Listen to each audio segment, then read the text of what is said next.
Hello to you and to those of you gathered by conference line around the U.S., and I have people also in Europe that tune in. And we have an exciting subject tonight, huh? I don't know who else could get excited about quieting the mind, huh?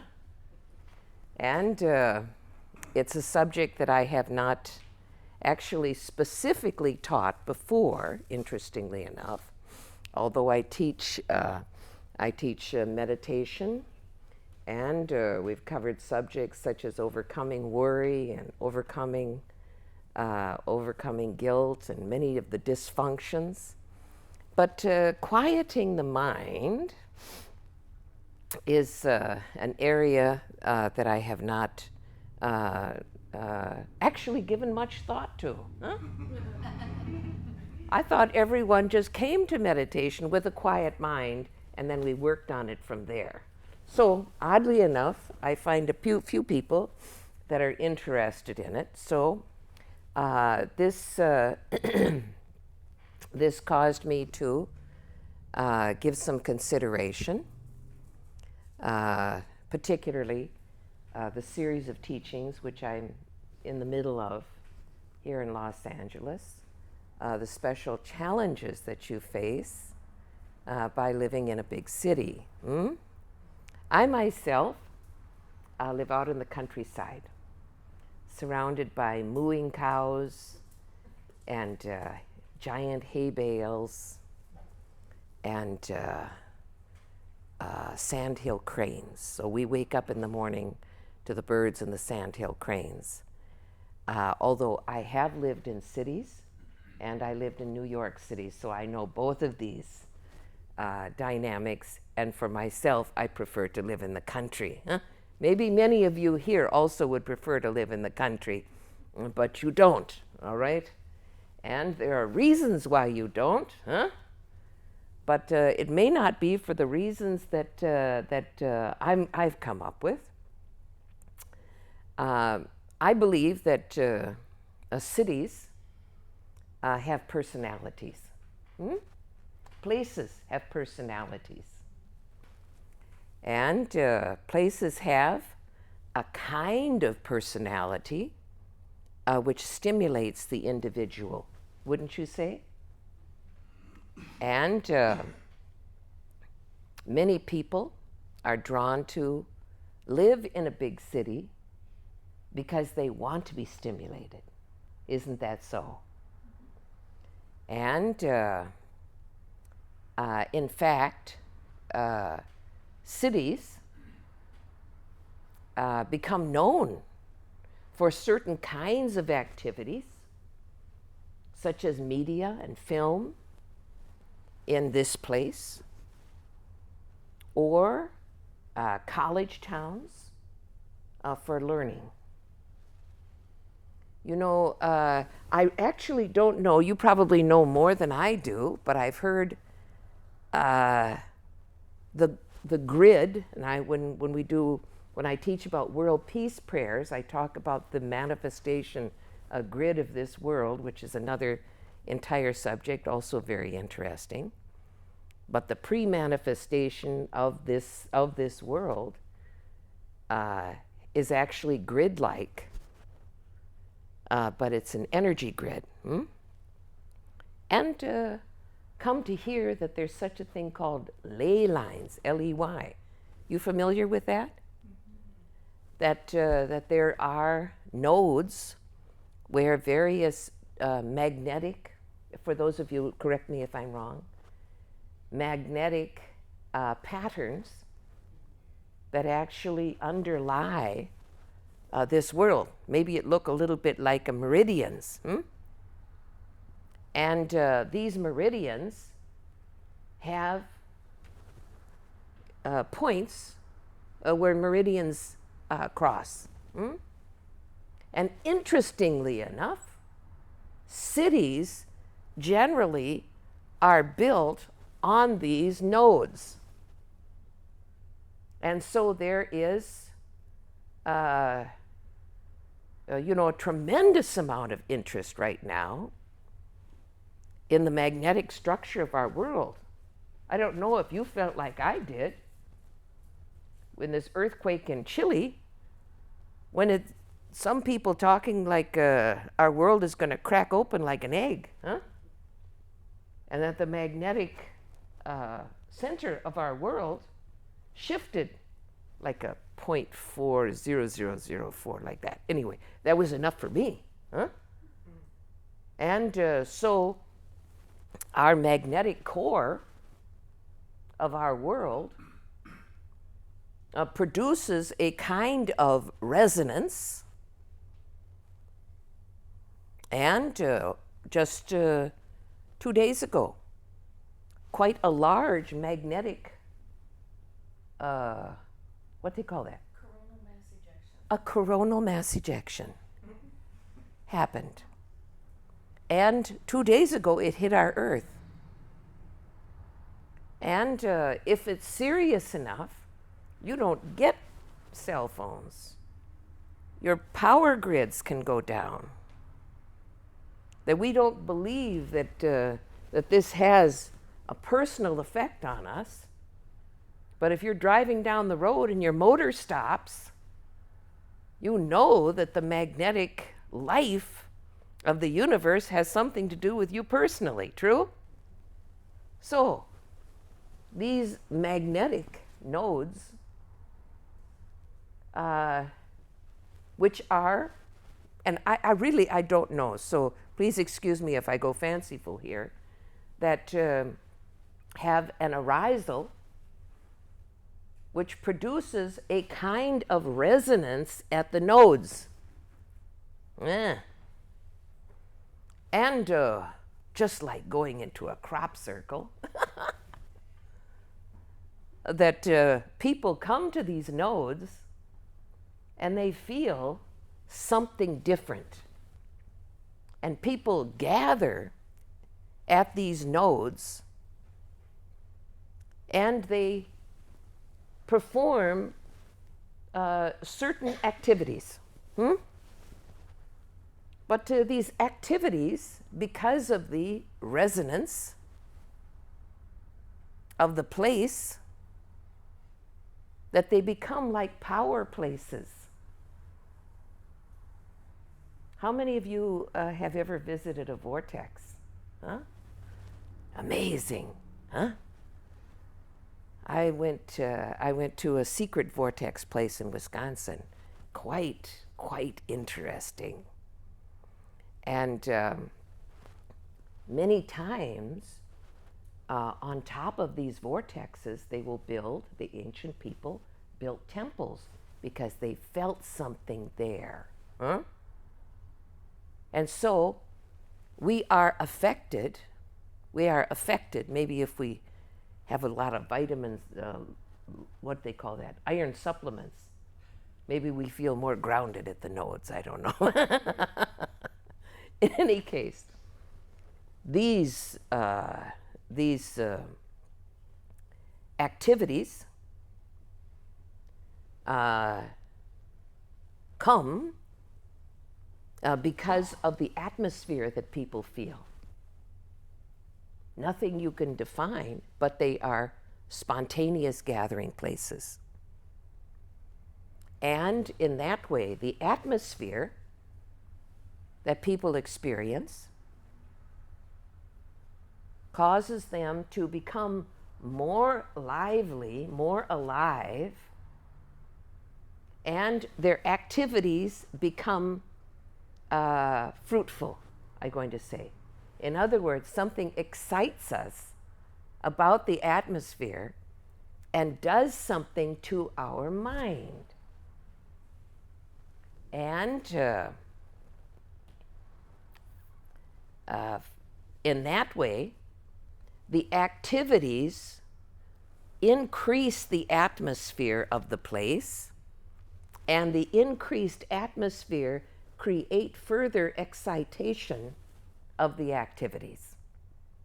So perhaps you were helplessly drawn, unless of course you were born here, perhaps you were helplessly drawn to Los Angeles. and particularly to Burbank, for those of you who live here, because you are compelled to arrive in a place where your activities will become enhanced. Make sense so far? All right. So, for example, talking about the excitement and the creation of atmosphere with activities, that in California, that in the 1800s, large towns, almost small cities, grew up almost overnight due to the excitement of the gold rush. Wasn't that so? And almost people lose their mind. What they call it, like a gold rush fever. And people behaving in a very different way than they did when they lived in, let's say, Idaho. That they became like glued to some kind of sort of semi-mass hysteria that they called gold rush fever. So like that, the atmosphere of a place can have a profound effect on even ordinary people. And this happens when you live in a city. And for many people who move here, they want it to happen. They come here to feel alive. True? True. So, for example, another example would be if you lived in a college town. Now, even if you were not attending, like a university town, even if you were not attending university, that you may have a different idea about the value of learning. You may read more, not because you're going to school there, but because the atmosphere that you live in is one that is conducive for learning, conducive for reading and study. And even people who are past college age, living in a college town or university town, very often that they will continue education for fun. Very different environment than people who lived in a gold rush town. And finally, holy cities such as Mecca or Bethlehem or Lhasa, Tibet, also have personalities. The cities themselves have personalities. Now we're talking about spiritual infusion, the prayers and the rituals and the activities literally infuse the air, infuse the atmosphere, inviting people to higher thoughts and activities. In turn, people wish to go there in order to experience that environment. They want to be what you call marinated in the holy vibes, as you would say, by going to Lhasa or to Bethlehem. I've even read, I've heard a number of accounts of special kinds of overindulgence in the holy vibes, maybe a little too potent, something called Bethlehem disorder or something like that. Have you heard of it?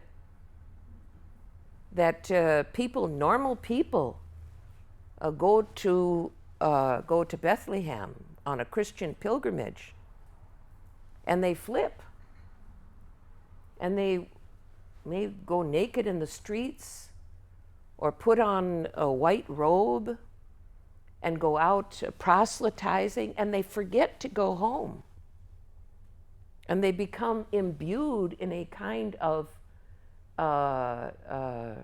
religious madness. And they have special help that they give, so many that they have a special help and therapies that they give to these people, and help them find their way home, calling their families to come and get them. So perhaps delving too deeply, or maybe they appeared to be normal people before they came, but something happened to them in that holy atmosphere, and they are too much. Interesting, though, that Bethlehem would affect them so strongly. And in many people, for example, in Tibet, that to have the opportunity to go to Lhasa, to experience the enriched environment of Lhasa, that many people would not just go there in a car or a truck, but you may have seen documentaries where people are, like what we did like a little bit here before we started, bowing to the Buddha, Dharma, and Sangha. But they literally go along the road, bowing and stretching out their body, and then going a few steps, and then again standing up and prostrating all the way to Lhasa. In Mexico City, the Virgin of Guadalupe, there are many who will make that pilgrimage on their knees. And so this anticipation of going to be in that atmosphere creates a special enthusiasm, huh? So, big cities such as Los Angeles, that one of the features of this big city is attracting creative people. Isn't that so? That part of the personality of this city is a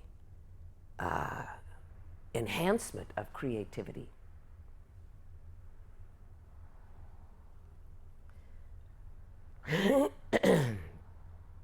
In addition to wishing to experience the stimulation that you find here in your creative capacity, that you also want to have interactions with others who are also in that creative stimulation, in order to have new ideas come to you and new ways of looking at the ordinary world. This is a prime benefit of coming to, particularly to Los Angeles. Other cities have other kinds of personalities, but the atmosphere here is creativity. So, this is good. This is very good. However,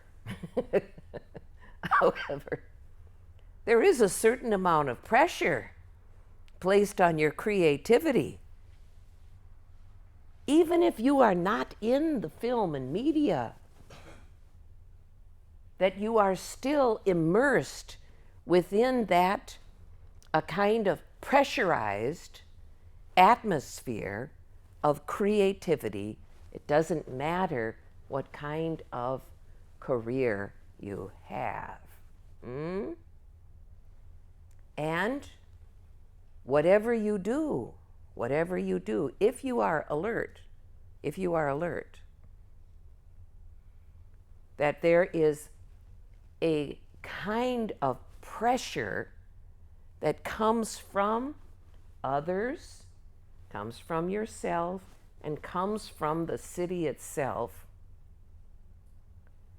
to remain on the crest of a wave,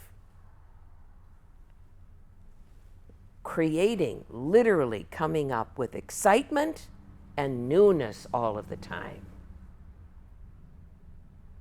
Even when you choose your clothing, that you don't want to look like you came from the Midwest. Huh? This is my friend here, took me to the Santa Monica Pier yesterday.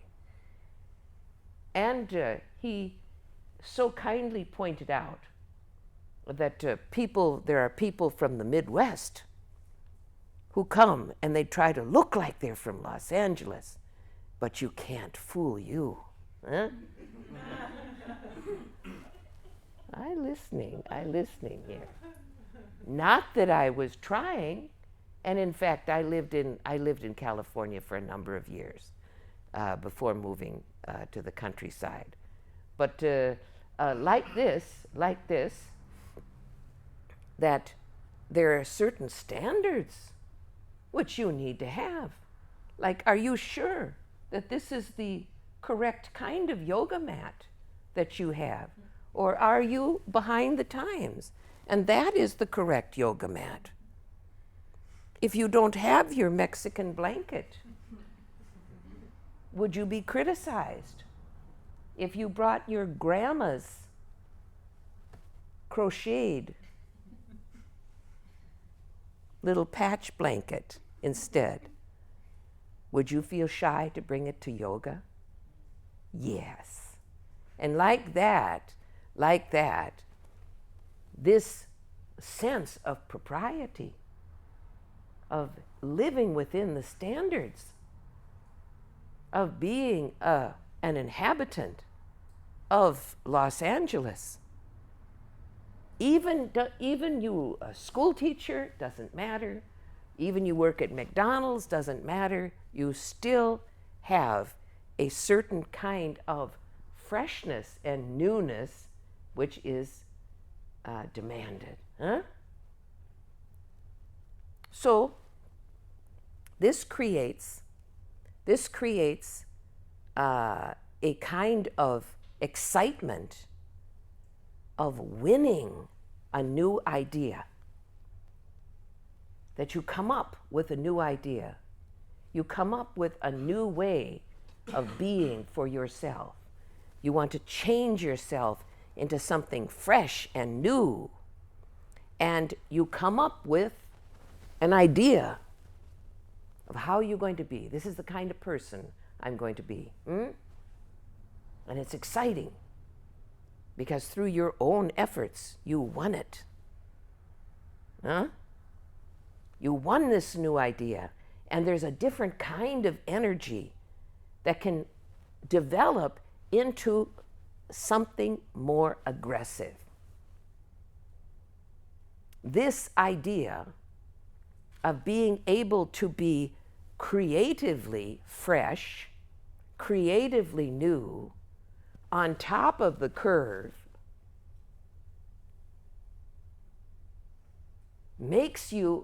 can make you aggressively alert. Okay? This is good side. I talked about the good side. Now I'm talking about the downside. All right? And so, this idea, this search for creativity and search for newness that you are pressurized into is almost like an athletic event.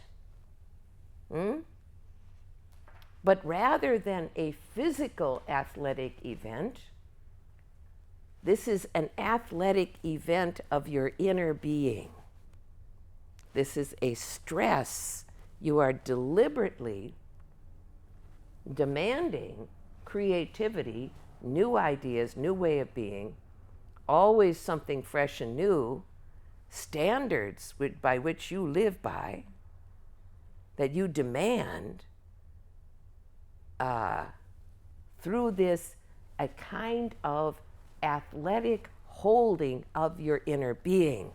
Huh? Now, most of you here, I believe, are yoga students. Huh? This athletic stress that you carry inside, you trying to get rid of through yoga. So we've come at it from a couple of different directions, but you trying to relax into a place where you can tolerate the inner and outer stresses. And this your inner being, not you, but you inside, there's another kind of body which is not exactly your energy body. It's a different, it's a more evanescent form of you.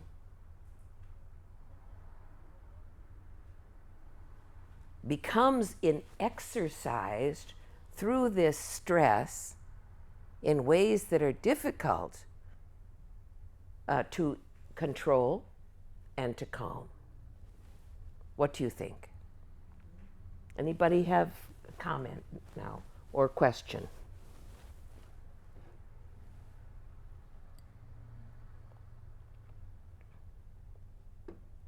Mm-hmm.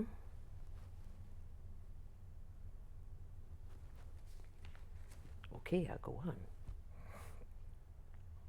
And so, the problem of quieting the mind becomes difficult because you remain in a kind of creative, fresh way at the same time that you are trying to convince yourself inside to be more subdued. You actually don't want to be subdued inside. But you hear the benefits. And so rather than quieting your mind, many people use exercise, yoga, many different kinds of techniques to control the inner being through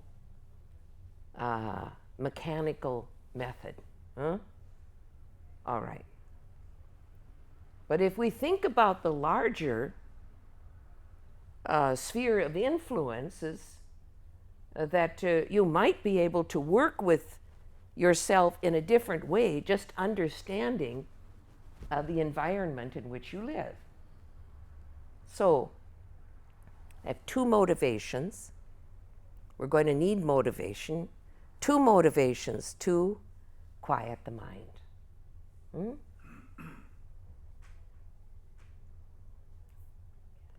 That first of all, I quote Albert Einstein, who seemed to know a thing or two. He said, "No problem can be solved from the same level of consciousness that created it." And so the issues that we face in being able to calm the mind, that we need to have another way of looking at how our mind operates, or to go to a different level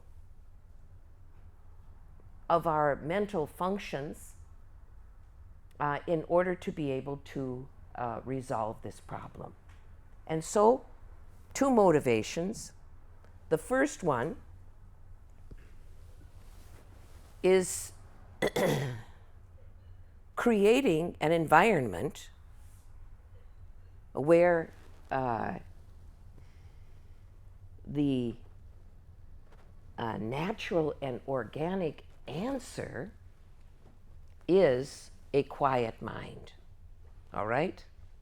What we want to have, like I heard something about when you go to buy a car and you come up against a super salesman, that this super salesman only asks you questions where you have to say yes. Have you heard about that? And then you go to buy a car and you try to say no, but the way they word it, it always comes out yes. And pretty soon you've bought their car. So what we're going to go with that same idea or similar, and we're going to create an environment in your motivation where you don't struggle with yourself saying, yes, I'd like to have a quieter mind, but I have an awfully busy life, or I have, if I quiet my mind, I can't do my work effectively, etc., etc. So we need to have some good motivation where the answer is a quiet mind. And number one might surprise you,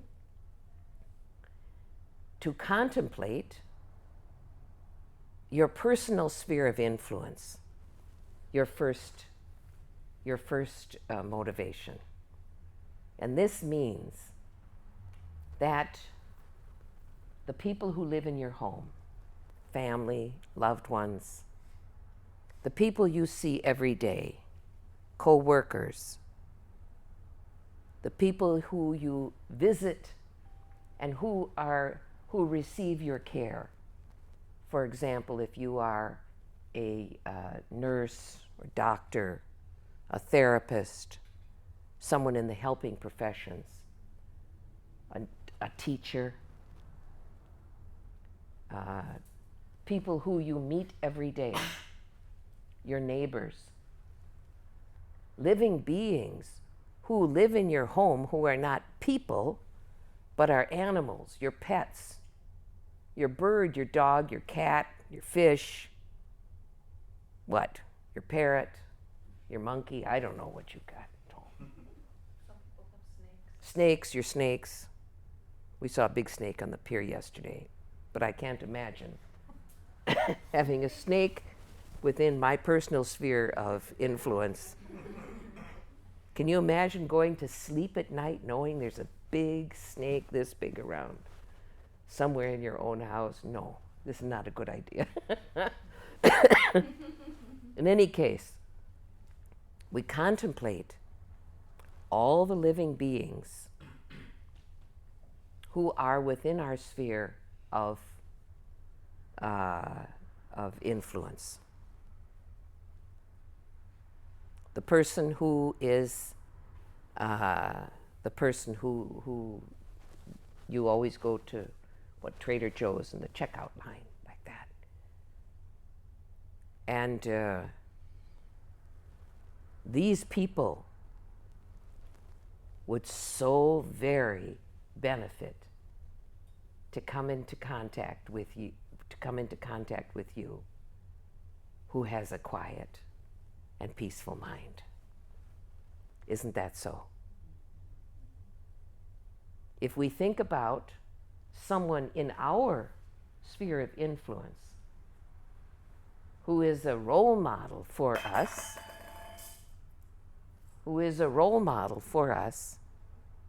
so much so that if we feel concerned or worried, that we know that we could just go stand next to them and our mind would feel more quiet. Isn't that so? We admire their skill. Maybe you've even asked them, how do you do that? Maybe they don't know how they do it.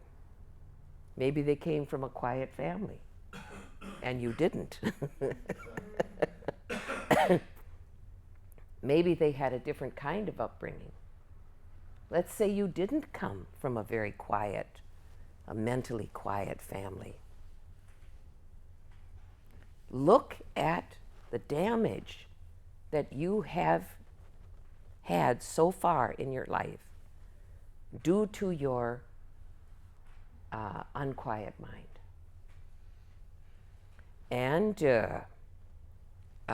this damage, unless it's healed, you will pass it on, not just to your children. Some people come from such an unquiet family that they vow not to have children themselves because they don't want to pass along those characteristics. But you still have many, many people that you influence tremendously. And like a miniature version of a city, that you carry an atmosphere with you everywhere you go. This atmosphere affects the thinking, the personality, the attitudes, the peace of mind of others.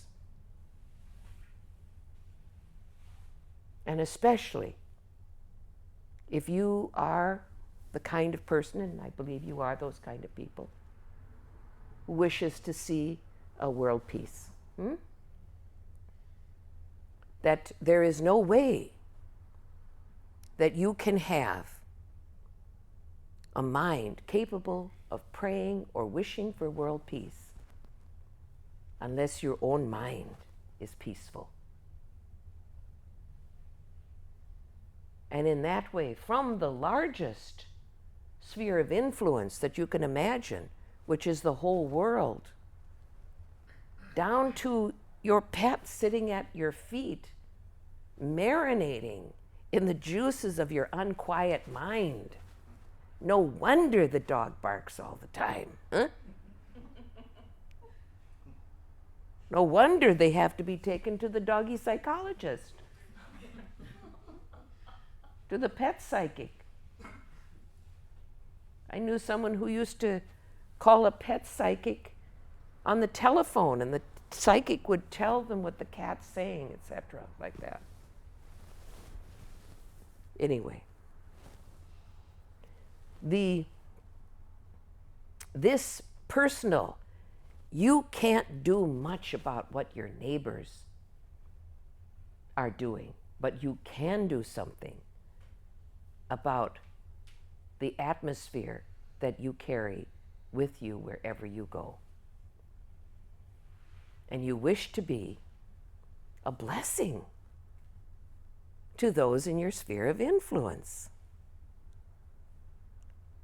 And if we think about the individuals, or we think about them as a group, that we can say, I admire and wish to have a quiet mind for their sake.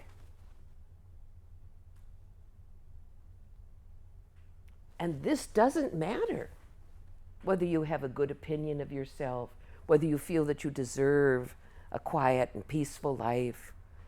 It doesn't matter whether you think that, oh, am I capable of quieting my mind or not? Am I skillful enough? It doesn't matter.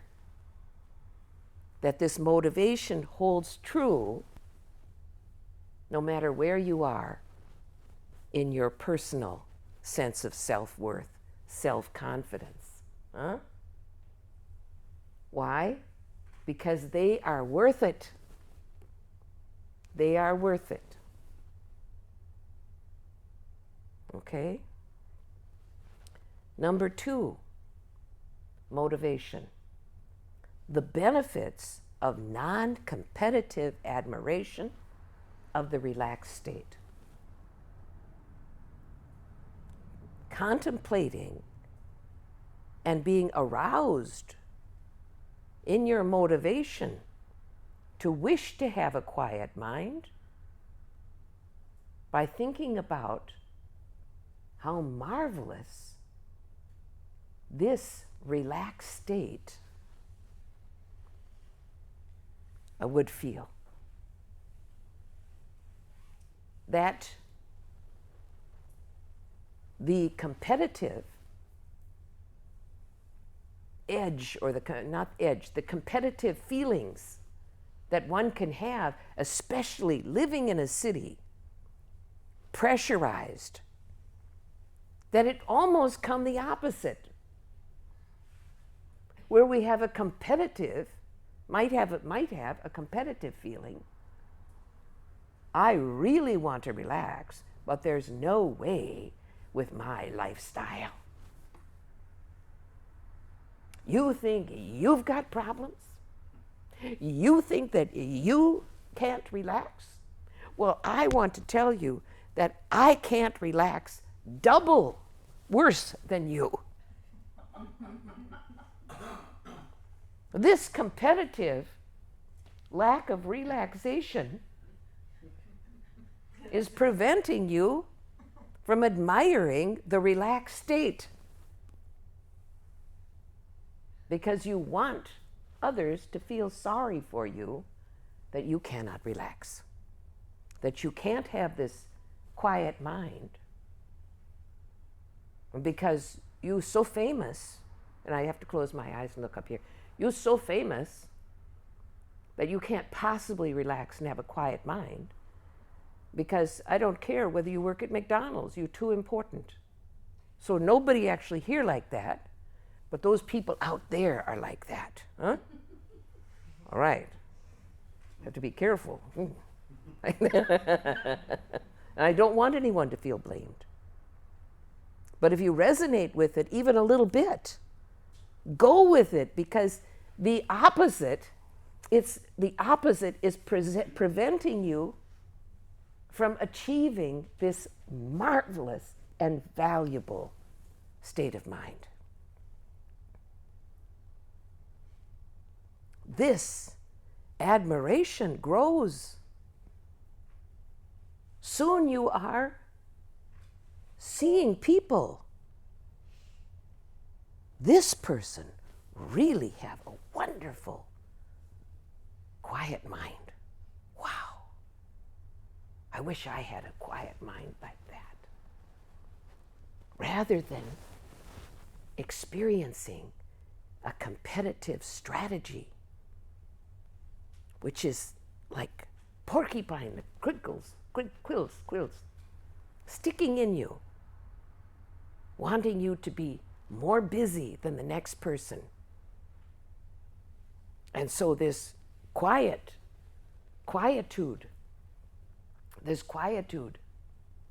you can never have, because if you did, then you wouldn't be as famous as you think you want to be. Huh? I give you a hard time here. So, the admiration comes when you stop trying to compete either with others or yourself in this way. Two motivations that I think come quite valuable. All right. Next are 4 keys to quieting the mind. Please, I hope you can remember. I see you taking notes. Maybe you share with others after, okay? Otherwise, we record this like that so you can listen to it again. Number 1, making time and space for quiet. If we wish to have a quiet mind, we must have 2 different kinds of time and 2 different kinds of space. We must have outer time. Isn't that so? We make a structure that gives us regular time that we use for healing our mind. That we set aside, even if it's only 10 minutes or 15 minutes, that the phone comes off the hook and the phone comes off the hook. And I equate this making time with self-respect. Even if others say, "You're very self-indulgent, look at you. I'm waiting to go out and have a cup of coffee with you, but instead you're taking this time to go in the other room and be by yourself. And you close the door and you are shutting me away as though I'm nothing." Huh? That to buy into a lack of self-respect will not resolve your problem. So we make outer time and we make inner time by being trustworthy to ourselves. You know, your inner being is actually on a kind of schedule where if you get up, or let's say it's when you come home from work, or whenever you choose to do your mind calming meditation, and depends upon you to be as good as your word. And in addition to having the outer time, that you offer this inner time to your inner being, the very one who has been demanded of this athletic inner event of stimulation, that instead you are saying, now is the time when I'm going to practice quiet. And you are the only one that can establish this trustworthy, this bond of trust with your inner being. In other words, we don't make like a physical time to do this mind calming at the same time that we actually don't mean it, but we do a kind of pretend making time, but in fact, your relationship with your inner being is based upon making inner time available. And that means that it's not about you anymore. You understand? When you make inner time, it's not about you. It's not about what you have to do or the things you want to do, or you want your inner being to come up with some new idea or to figure out how you're going to solve this problem. This is time which is like a vacation of rest and recuperation for your inner being. And there are two kinds of space. We're going to make both time and space. That we make outer space by having a secluded location. Perhaps you even have a walk-in closet that you can just go in there and close the door. I know a lot of people don't have too big a house. Maybe you have to get a lock on your bedroom door. Perhaps you have to get up early in the morning before others have arisen. Maybe you have a very quiet place in your garden. That's your space. And so you have a regular space. Very often you have your own holy atmosphere, your own Lhasa or Bethlehem or Mecca, right there in your own room, huh? And you build up the holy vibes by high thinking and high aspirations, huh? Good idea? Good. In addition to the outer space, that you also need to create an inner space. And that means that right here in the heart, this is not where the mind is calmed. This is actually not your mind, people. This is your brain. This is your brain. It's made out of meat. Your brain is a processing center. It's an electrical processing center which follows the instructions of the mind and acts as a response stimuli. How should I say? It responds to the mind's instructions. Your mind is actually located here. This is your brain, this is your mind. We're going to do some exercises here in a few minutes. I don't have a clock. I don't know where we're at. Huh? It is 10 till 10. 10 till 10? It's 9:30. Sorry, 9:30. Okay. Looking at the second half. All right. We'll have to move right along. Making space, and that means that there has to be an expansion happening here, and this is actually the place where meditation happens, is in the mind, in the heart center, and not in the brain. Okay, so inner time, inner and outer space and time. Number 2, you disinvite distractions. I bet you've heard this before.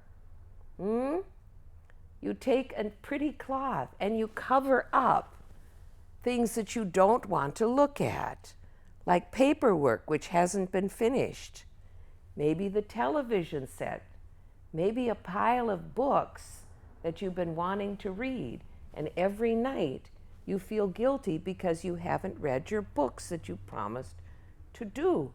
Throw a piece of cloth or your grandma's Afghan. Throw it over that. Don't bring it to yoga. Use it at home like that.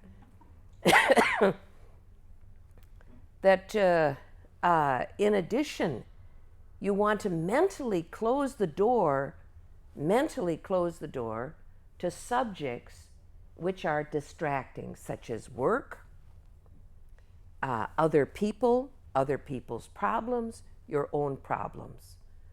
That you just simply mentally close the door. I'll tell you what I do is that I think of all of my open projects, many different kinds of projects that could consume me. Oh, this has to be done. Oh, I should make this phone call. This needs to happen. But instead, I think of them as a manila folder. Manila folder. And while I'm working on projects, I have the file open. And at the end of the day, or at the end of the time for that, I think, is there anything more I can do in the time I have remaining? There may be many things that I could do, but I'm out of time. And so I mentally close my invisible manila folder, and I place it under my arm, and it automatically disappears. It's a new kind of filing system I've invented. And if the phone rings and something happens, I bring out my manila folder and I open it, work with it, and then I close it up and I put it away again. It goes back into some place which I don't want to think about, and I am no longer distracted or plagued by unfinished work, okay? Because I've done everything I could. All right. Number three, and this works with others too.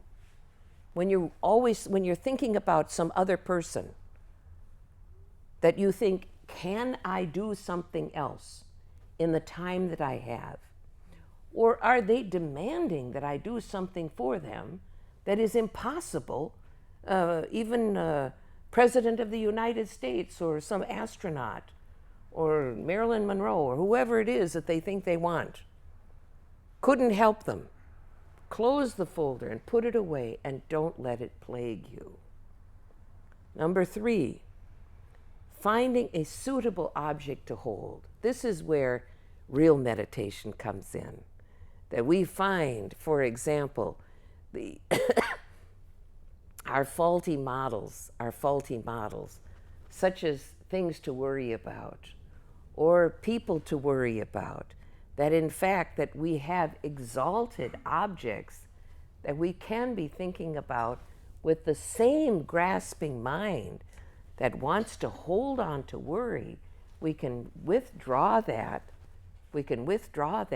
and we attach our mind to wholesome objects, such as the Buddha, such as the possibility of enlightenment, such as altruism, such as holy thinking and prayers.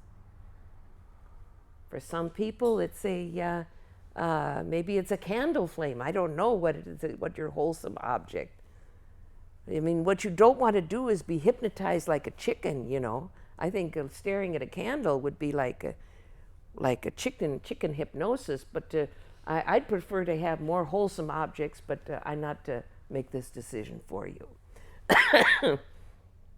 That the mind can be held steady in a pattern without rigidly holding your mind to doing nothing in particular.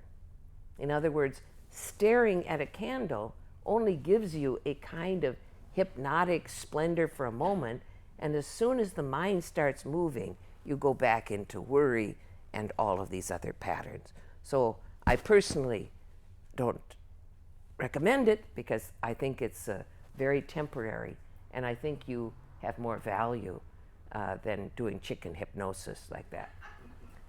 And they say that if you draw, I've seen people, I've heard about people that you can go in front of a chicken and you can draw an imaginary line. Have you heard about this? You can draw an imaginary line in front of a chicken and the chicken will stare at it, at the imaginary line. So don't be like that, anyway. Number four, lose track of time.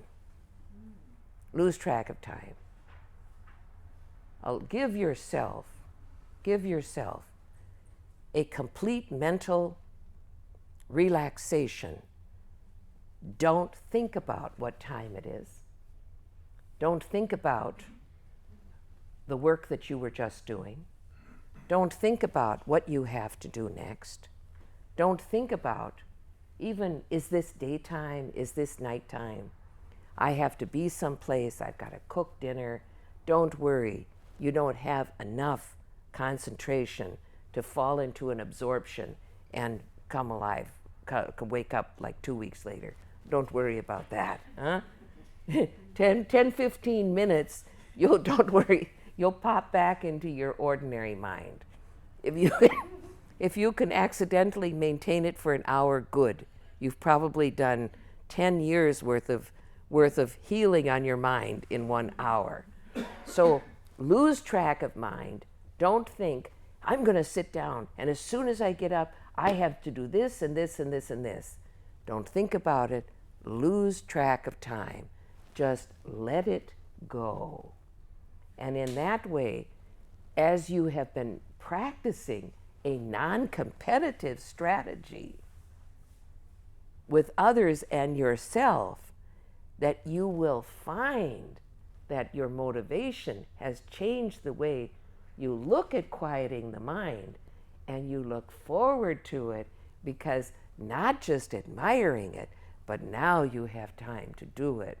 And it doesn't matter how much time or where you are, that you will be able to bring your mind into a very calm and careful place, and you will experience healing beyond your capacity to be able to process it mentally. In other words, you'll feel so good you won't even know who you are, huh?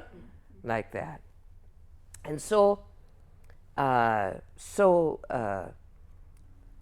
in this way, new patience will arise in you, and when you sit, your mind will settle carefully, and you will lose the inner clock, this kind of big city clock that you carry. You got to do this, and you got to go there, and you've got to take care of this. That you just take that clock and you turn it face down, and you are on your own, and you are like a real person, all right? And you're not just someone who's influenced by the atmosphere and the environment in which you live, that you are truly an individual. And that is the gift of a quiet mind. Huh? So, I want to help you understand about problems. Most everyone, especially people who live in larger cities, eventually become very head-centered.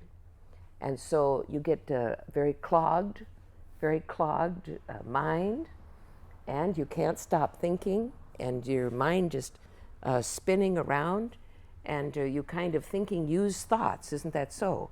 Because they're the same thoughts you thought like 5 minutes ago, as though they were on some kind of a cycle or bicycle like that.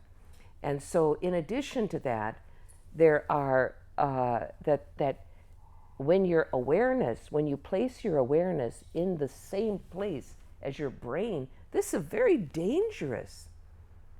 For one thing, you're actually hearing your own brain. Huh? Did you know that? Who has buzzing in their ears? Huh? There you go. You're listening to your own gosh darn brain. And so the brain has to have a certain amount of energy to maintain its function of being able to move and process. However, you've got too much energy in your head, and this is causing you a problem. So, number one, there are 3 types of energy which you are comprised of. And the first type of energy, if you want to close your eyes, because we're going to take energy which is clogging in our brain, and we're going to bring it down into the heart. We're going to bring this energy down into the heart center. All right? Right there in the middle. Right in the middle, okay? There's a space. And this was the space we needed. This was the space that we needed of time and space. This is the inner space in order to bring this energy back to the mind where it belongs. And the first type of energy is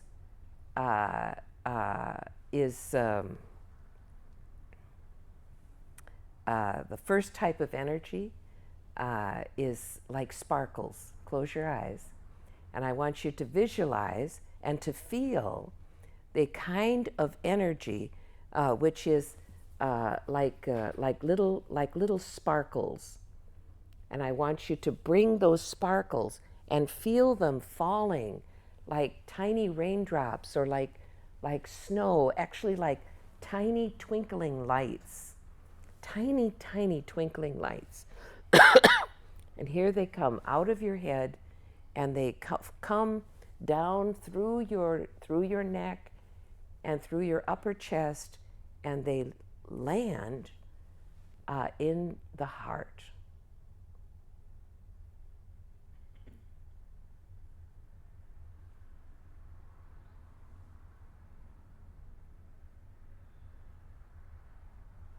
Good.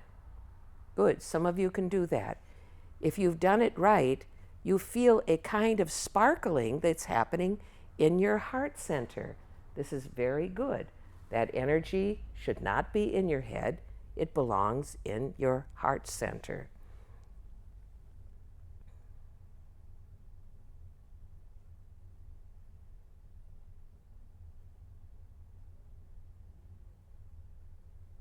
Number 2, that there is an energy which is quick like lightning, that it's in your head and then suddenly it's in your heart center. Boom, like that. And you invite it, you must invite it into your heart. It's not needed in your head. It's as though the heart center it comes into your heart just like opening a door, that you're in a dark room and you open the door and the sunshine fills the room entirely. Like that.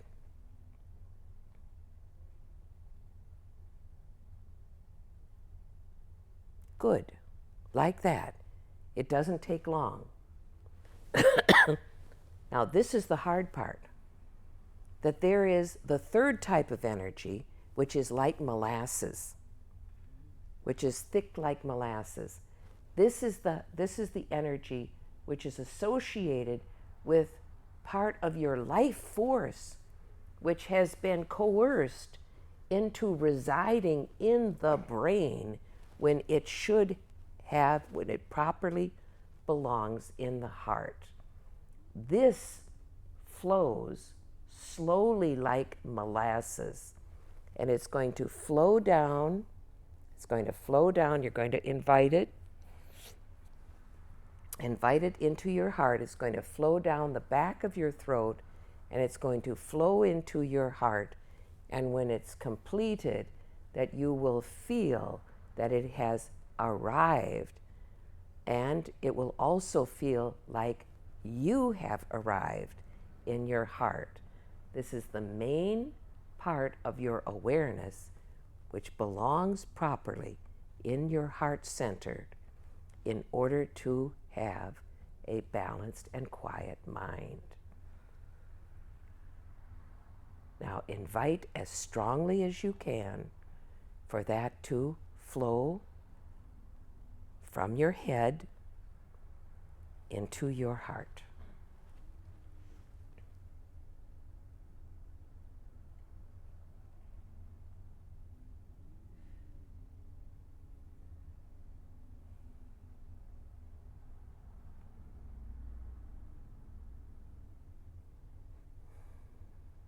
Someone did it. Let's see if we can remember the admiration of the quiet mind. You can even apologize to yourself that you're sorry that you coerced it to be in the head when it didn't belong there.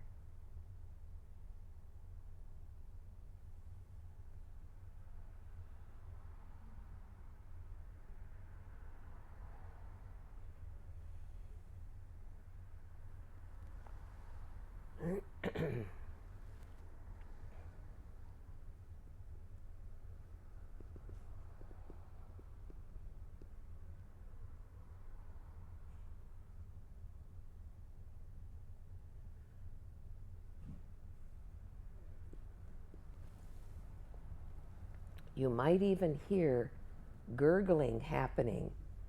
This may be you may hear gurgling in your throat. You may hear gurgling even in your brain or in your upper chest. This is a sign that that energy is moving, and that will be good. Some people experience a creaking sound.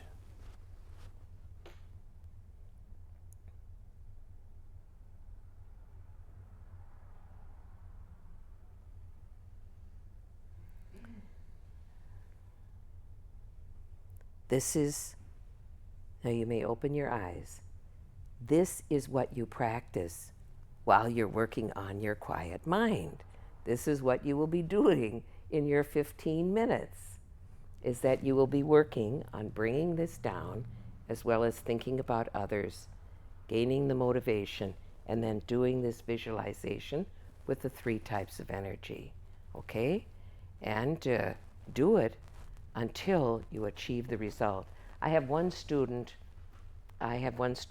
who found it very difficult to believe that the way he had been trained, the way he had lived his life, was actually holding his energy in an inappropriate way.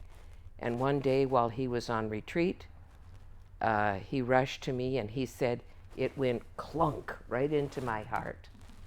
And he couldn't believe that it would be such an amazing sensation.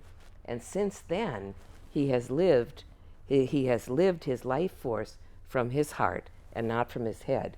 And his personality has changed, and he has become really quite a good meditator, as well as more skillful in his work. So I rejoice, and I rejoice in advance for your skillful accomplishment. And so, in conclusion of tonight, I would like you to close your eyes, and I want you to think of yourself as walking through a peaceful forest. A peaceful forest. There are no dangerous animals. It's perfectly safe. And it's a beautiful sunny day. But you're walking in the forest, and the trees prevent you from seeing the sun. And as you move through the trees, up ahead, you see light. And as you approach, you see that there is a beautiful small meadow, like a hidden meadow, right in the middle of this forest. And there is, the sun is shining beautifully. There are flowers and the grass and a delightful surprise to encounter this secret meadow. And you go to the middle of this meadow and you sit down. You feel the sun on your head and on your shoulders. And you especially feel the sun in the middle of your back. You begin to feel warm in the middle of your back. And you feel happy.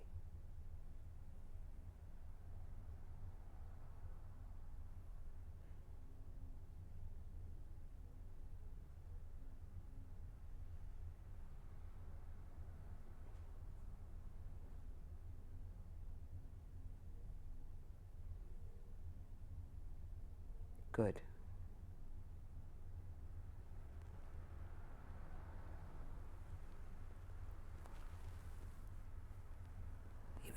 You may open your eyes. When you finish your meditation, and you should do this daily, when you finish your meditation, don't jump up suddenly to do other tasks. Think that you are gradually getting up from this meadow and that you are going off to your tasks feeling refreshed. And rejoice that you had this time for your inner being to heal and relax, and make even strong determination that this was so pleasant that tomorrow when I sit for meditation also, I look forward to it. And then think about the pleasure a couple of times during the day. Tomorrow morning or whatever your time is, I'm going to sit for meditation.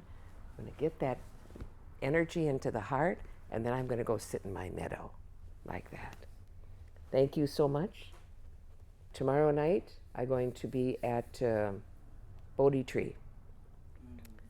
I'm going to be talking about big city Buddhism, challenges that people face. So many fine people I see that that really have a deep karma capacity to be really good meditators, and they don't know where to start or how to start. So if you want a meditation practice, Tibetan Buddhism, and I'm happy to talk to you about spiritual matters.